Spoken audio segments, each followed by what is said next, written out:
there's something seriously wrong with this picture. What? Well, I think we're trying too hard. We're in the bush and we're wearing flip-flops. How can we be like trying too hard? Well, I think we've styled ourselves as these like rough, rugged, ready people, and we actually look like city slickers. You've got a funky little hat on and lipstick, and we brought the Prado instead of the Prado. Hang on, we did bring the Prado. We did.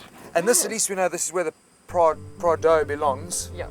In the bush. Well, technically, although a lot of people will still, it's more zhuzh now inside. It is more zhuzh. So you can come to the bush looking very Prado. Exactly. Yeah. Exactly. Look, there's a lot to rave about the new car. I don't think it is the looks though, because for me, what they've done with the new one, I don't know. I preferred the look and feel of the old Prado. I agree. As Jonathan, our director, says, it looks like someone's director cameraman. It looks like someone stuck a hose pipe in the top of it and went, and it just supersized me. But they are saying new engines, way better ride on road and off road. Lots of electronic gadgetry for off road. So, let's stop talking about it. Eh? Let's go find out. Okay.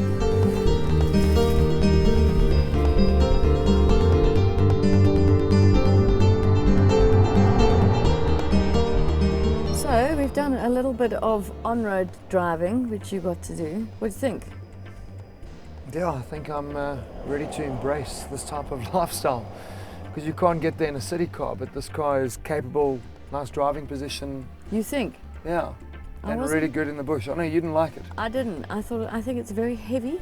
I think you feel the weight for the power that it's got, 120 kilowatts.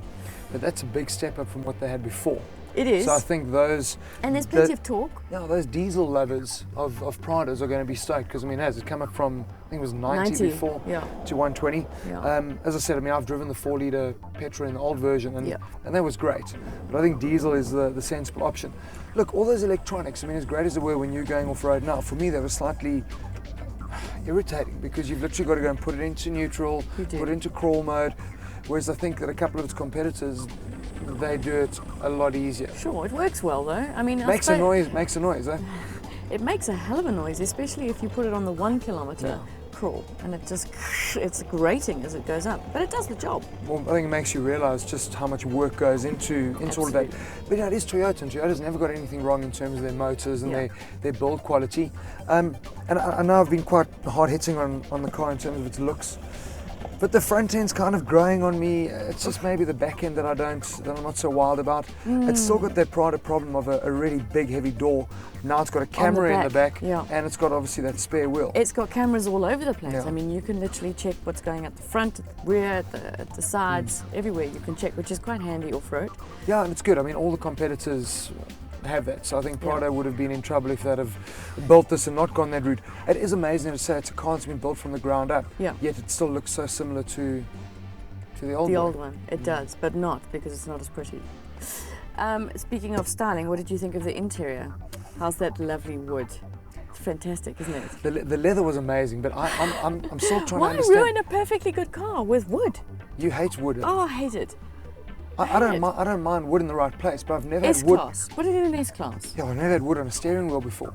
So when you're sitting driving, you've got leather right at the right spots. But most South Africans kind of drive in a slightly higher grip, so you're actually holding onto wood. Yeah. Luckily, I didn't get any splinters.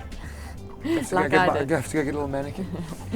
Yeah, but I mean the interior is quite plush. It's very functional, easy to use. Well, what was the engineer saying he wanted? Dependable comfort. Or comfortable, I think it was dependable comfort. It is super comfortable. I guess the biggest feature though is talking about that back end. You know, have your third row of seats that are the electronic, and the old Prado before, they obviously flipped up to the side, so you lost so much boot space. Now they drop into the well, so that for me is probably the biggest plus with the new Prado. Definitely plenty of space with the lengthening and the widening of the car. You feel it inside the cabin.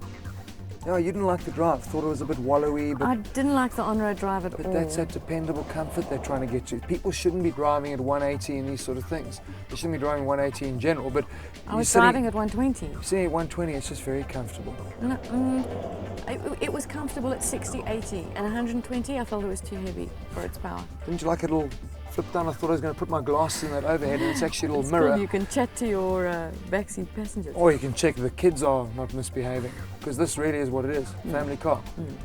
It is a family car, and that's another thing the engineer said. He said it is such a difficulty creating a car that wants to be on-road and it wants to be off-road, and this really is like, you know, we always say that so many people say these cars don't go where they're designed to go, but they're really trying to do that with this car. It's taken us to some beautiful places today. It has. We got the long and the short of it. There they are, wait. Hello, giraffes. Should we have a beer? Cool.